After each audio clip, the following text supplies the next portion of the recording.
Halo Bapak Ibu sahabat Smart ASN, senang sekali rasanya bisa kembali menyapa Bapak Ibu sahabat Smart ASN. Semoga Bapak Ibu tetap diberikan kesehatan dan semangat untuk menjalani aktivitas hari ini. Pada kesempatan kali ini, saya Novita Nurdayati ditemani rekan saya, Mas Rahma Aji Santoso, akan membawakan acara Smart Question.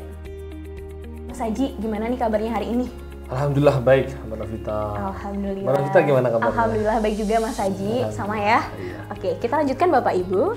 Jadi Bapak Ibu, sebelum memulai acara hari ini, saya ingin menjelaskan apa itu Smart Question. Jadi, Smart Question ini sengaja tim kami buat untuk menjawab beberapa pertanyaan selama berlangsungnya Smart Discussion Series. Nah, kebetulan pada video kali ini akan dibahas beberapa pertanyaan dari Bapak Ibu yang belum sempat terjawab pada Smart Discussion edisi keempat. Dengan tema Strategi Penyusunan Roadmap Reformasi Birokrasi tahun 2020 hingga tahun 2024. Nah, tanpa berlama-lama, langsung saja saya bacakan pertanyaan pertama. Sudah siap Mas Haji? Siap dong. Oke, pertanyaan pertama berasal dari Ibu Eti Kurniawan. Saya bacakan ya Mas Haji ya. Bismillah, izin bertanya Bapak narasumber. Apakah penyusunan cascading hanya program atau kegiatan atau subkegiatan yang beranggaran? Apakah kegiatan yang tidak beranggaran yang diampu bidang-bidang dalam pencapaian indikator program juga ditampilkan di cascading Mas Haji? Bagaimana? Mungkin dari Mas Haji bisa langsung menjawab saja. Oke, terima kasih Mbak Novita. Jadi begini Bapak Ibu sekalian. Yang pertama, apapun yang tercantum di dalam cascading artinya itu adalah yang kita rencanakan. Jangan sampai ada yang tidak kita rencanakan tapi kita cantumkan. Kan gitu, saya kira. Nah, harapannya di cascading itu adalah apa yang akan kita rencanakan. Artinya apa? Ada nomenklatur program kegiatan subkegiatannya, ada nomenklatur indikatornya, gitu pula dengan targetnya, gitu pula dengan anggarannya. Sehingga ketika nanti diakumulasi anggarannya clear, indikatornya clear, programnya terlihat, oh ini yang dikerjakan di tahun ini dan seterusnya. Nah, ketika ternyata ada yang tidak dimasukkan ke dalam situ tapi kita munculkan atau tidak direncanakan tapi kita munculkan, maka pasti akan menjadi pertanyaan kenapa harus muncul. Itu sekalian. Artinya apa? Maka lebih baik dan idealnya adalah ketika memang tidak direncanakan tidak perlu dimasukkan. Tapi ketika perlu untuk direncanakan maka dimasukkan.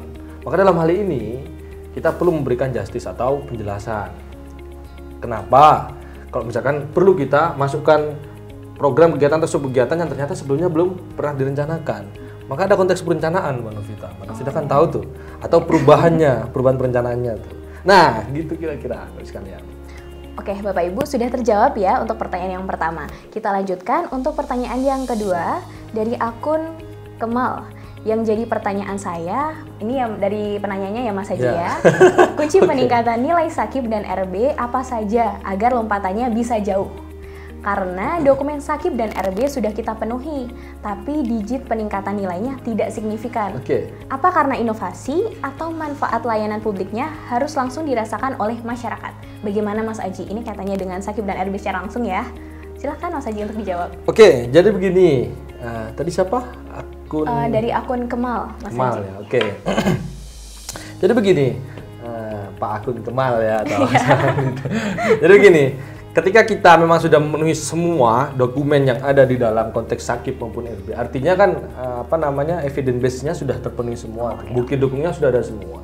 Tapi yang jadi pertanyaan sebenarnya Mbak Novita, apakah dokumen yang sudah menjadi bukti dukung itu berkualitas atau tidak? Iya, kaitannya dengan kualitasnya juga. Nah, itu artinya bukan hanya dalam konteks pemenuhan saja, tapi kita harus benar-benar menjamin bahwa kualitas dari bukti dukung itu atau dari dokumen yang sudah dikumpulkan itu benar-benar berkualitas. Benar-benar clear, benar-benar kok misalkan kita bicara masalah perencanaan ya indikatornya smart sih. Nah, jangan sampai kita hanya pemenuhan saja tapi kita tidak tahu bagaimana kualitasnya. Blunder kan Bapak Ibu sekalian.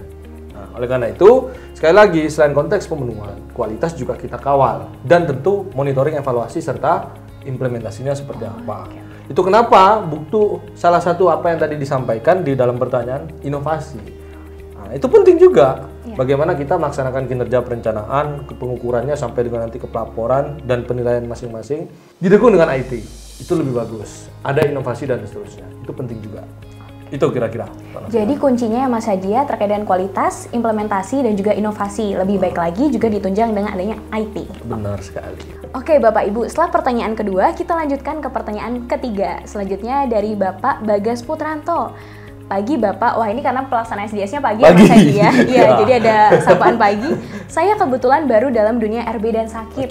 Saya ingin tanya, bedanya RB dan sakip apa ya? Kemudian hubungannya dengan target bagaimana ya? Nah itu Mas Haji, hubungannya RB dan sakip dan juga bila dikaitkan dengan target. Oke, baik. Pertanyaan yang sangat bagus sekali. Maka akan saya jawab juga dengan bagus. Bismillah. Siap.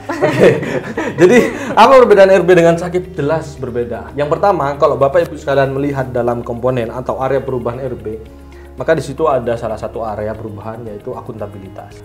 Maka sakip adalah bagian daripada reformasi birokrasi. Artinya apa Bapak Ibu sekalian? Ketika kita ingin nilai RB kita bagus, maka salah satu komponen yang harus kita perhatikan adalah sakip. Karena termasuk dalam 8 area perubahan yaitu tadi akuntabilitas. Nah, jadi artinya apa? Sakip itu bagian dari reformasi birokrasi. Jadi fokus kita jangan hanya kepada sakit gitu loh. Karena kalau fokus kita hanya kepada sakit ya kita hanya satu area perubahan saja yang mendapatkan nilai baik kira-kira seperti itu. Nah, itu kan banyak area perubahan lainnya.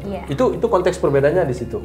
Nah, kemudian yang berikutnya bagaimana hubungannya dengan target.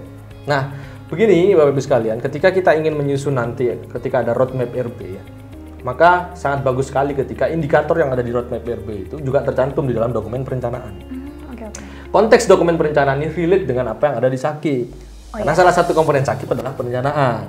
Nah, jadi indikator yang ada di RB, yang diharapkan oleh RB, yang sudah diatur oleh pemerintah pusat itu Bapak Ibu sekalian cantumkan di dalam RPJMD. Sehingga ketika Bapak Ibu sekalian membuat roadmap RB, itu Bapak Ibu sekalian tidak kesulitan untuk mencari data indikator capaian atau target atau apapun itu yang dibutuhkan.